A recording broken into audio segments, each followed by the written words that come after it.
Since the move to Emirates Stadium in 2006, the club has begun the Arsenalisation process of turning a house into a home. Come on, you Reds! The exterior and interior are now littered with fan-inspired decorations, and once again the club has turned to the supporters. This time for the designing of banners to be hung throughout the season. I'm from South Africa, been here about 5 years now. My dad, 40 odd years Arsenal supporter, so it's been bred in the family. Love whenever I get a moment, come to the games. Honoured to have my banner up now in the back. Hopefully a win today will top it all off. When we moved to the Emirates Stadium, I've pretty much been to every game since. Been to many away games over the past 4 or 5 years, and yeah, it's just been great. Can't stop coming, to be honest, so it's an addiction. The banner initiative on Arsenal's Facebook site had thousands of applicants, and these two are in a select group of 22 whose designs are now on display in the stadium. Very quickly I came up with the idea that I wanted it to be quite creative and a bit different to just having a slogan. So to represent Arsene Wenger's 15 years at the club and to convey his style of play, which everyone refers to as art, I've created the banner, L'Artiste. I sit in the North Bank. I chose to put it in the clock end so I can see it at every match. So it means quite a lot, and it's quite a proud moment. The words are quite meaningful. They actually come from my old school badge from back in school. It was called Forti Nihil Difficilius, which was the Latin for the brave, nothing is too difficult. So I took that inspiration from that. And obviously Wenger's face, as he's been very brave, I believe. He's gone against the grain, and people have doubted him. Be brave, have faith in Wenger, and hopefully it'll pay off in the end. For both these lifelong fans, this is more than just making banners. It's about being given the chance to contribute to the club in their own way. Like I said, my dad now is an avid Arsenal fan. This is a big shout out for him and the family back home. My mom, all of them are big supporters. So yeah, this is a great honour. I mean, I was speechless, to be honest. Unbelievable. The banner campaign is one of many Arsenalisation plans boiling beneath the surface. And by involving the fans, this home can become a fortress. I think what they've done with the stadium is great. Every season it seems to be they're doing a little bit more and more to involve the fans a little bit. I think this initiative has been great. Obviously I'm a winner, so I'm really happy with it. And yeah, it's just great going forward for the club, and hopefully it's a good omen, my banner, so we go on and win the league.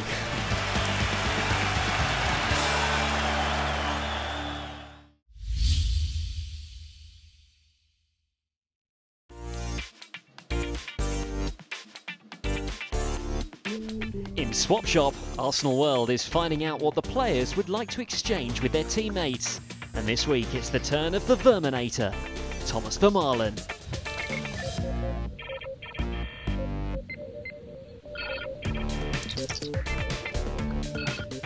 Brain, I wouldn't change with somebody because I'm happy with my brain.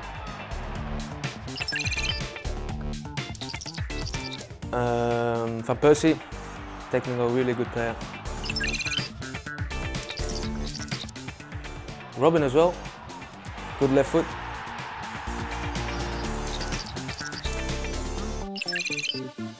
It's an easy one. Theo, of course, I think he's the quickest in the team.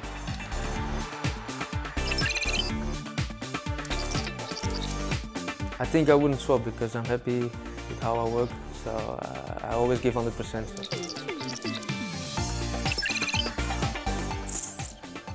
But difficult. There are a few good hackers, maybe Songo, something different. There are some guys who look really. Theo always looks good, I think. There are a few. There's one guy who always has a lot of bling. That's Songo as well. I haven't been to a lot of houses. Robin just moved into another house. That's a nice one.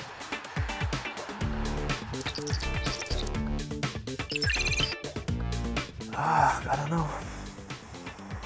Everybody has his own gadgets, almost the same every time. Everybody has his iPad. So I have my iPad, so I'm happy with that. It's a difficult one. I have to think about it. I would swap with Robin's quality about table tennis. I heard he's a really good player. He played against a pro a few years ago and it was really good, so I want to swap with that. I'm not going to change my look, so I'm happy with that.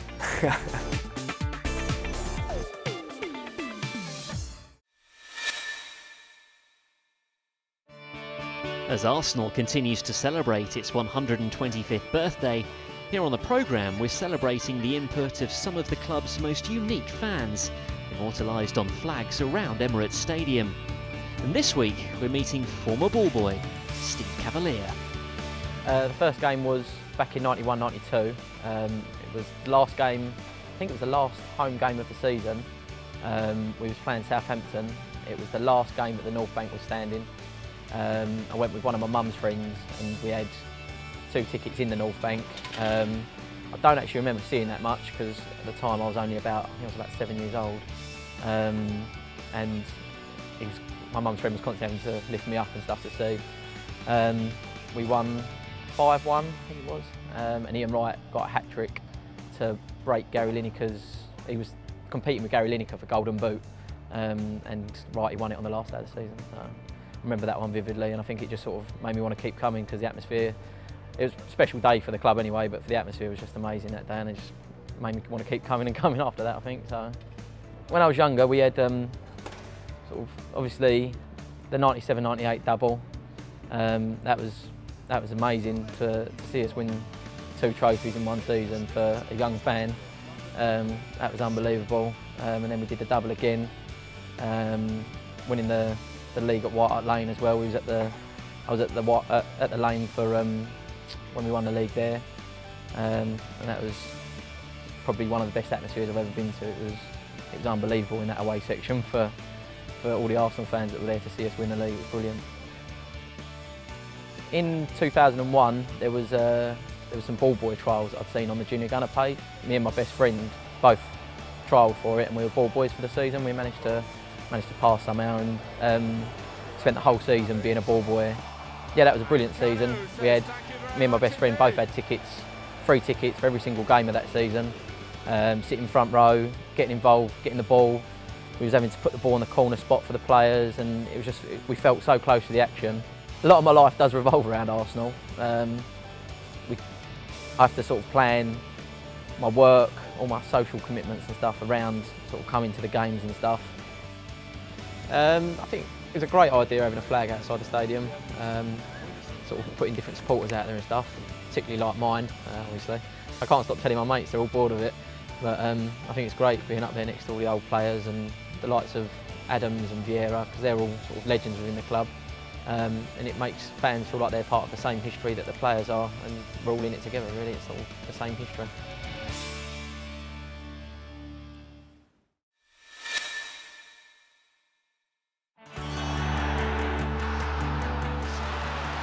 As we continue to remember 125 years of club history, Arsenal World is turning back the pages to examine the moments that mattered most.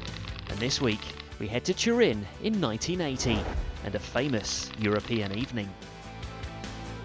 As ever, the team Italy calls the Old Lady were a force to be reckoned with. In the Cup Winners' Cup semi-final first leg, the Gunners drew an ill-tempered tie at Highbury and headed to the Stadio Comunale, needing a result against the defence shielding legendary goalie Dino Zoff. With 15 minutes to go, the scores were locked at 0-0 and the Gunners were going out. All of 18 years, Paul Vassen's late cameo silenced a raucous home crowd as they became the first British side to taste victory in Turin. Despite losing the final to Valencia on penalties, the drama and the occasion of that night in Italy made this a moment to savour.